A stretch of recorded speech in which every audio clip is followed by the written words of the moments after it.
বসন্তকাল, চমৎকার উষ্ণ আবহাওয়া, আকাশে এলোমেলো উড়ে বেড়াচ্ছে মেঘ। এরকম আবহাওয়ায় বৃষ্টি এনে দেয় এক অন্যরকম অনুভূতি।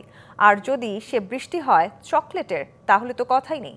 বাস্তবে এমন ঘটনা ঘটেছে যুক্তরাষ্ট্রের ডেট্রয়েটে। The annual great marshmallow drop নামে পরিচিত এই চকলেট বৃষ্টি উপভোগ করেছে কয়েকশো শিশু। হাতে রং বেরঙের ছোট্ট ছোট্ট ঝুড়ি, পরনে নানান ধরনের ফ্যান্সি পোশাকে ছোট ছোট শিশুরা যেন কোনো কিছুর জন্য অধীর অপেক্ষা। হঠাৎই একটি হেলিকপ্টার উড়ে আসার শব্দে চঞ্চলতা বেড়ে যায় শিশুদের মধ্যে। অবসান হয় তাদের অপেক্ষার পালা। হেলিকপ্টার থেকে ঝরঝরিয়ে ঝরতে থাকে চকলেট, সবুজ ঘাসে ছড়িয়ে পড়তে থাকে রঙিন মার্শমেলো। চকলেটের বৃষ্টিতে মাতোয়ারা শিশুরা, যে যেভাবে পারে ঝুড়ি ভরিয়ে নিচ্ছে মার্শমেলো কুড়িয়ে। রূপকথার এ ঘটনাটি বাস্তবে দেখা মেলে যুক্তরাষ্ট্রের ডেট্রয়েট ওরডেন পার্কে। The annual great marshmallow drop উৎসবকে ঘিরেই শিশুদের এমন উচ্ছ্বাস।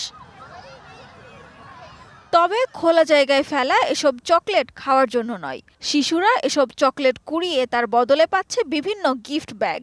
সেখানে তাদের জন্য বিভিন্ন পার্কে বিনামূল্যে প্রবেশের টিকিট থেকে শুরু করে ঘুড়ি সহ নানান খেলনা থাকে। ৩ দশকের বেশি সময় ধরে ডেট্রয়েট শহরতলির রয়্যাল ওকে মার্শমেলো ড্রপ উৎসবের আয়োজন করা হয়। ওকল্যান্ড কাউন্টি পার্ক প্রতি বছর এই উৎসবের আয়োজন করে থাকে। সানজিদা ইসলাম তন্নি, ডিবিসি নিউজ ডেস্ক।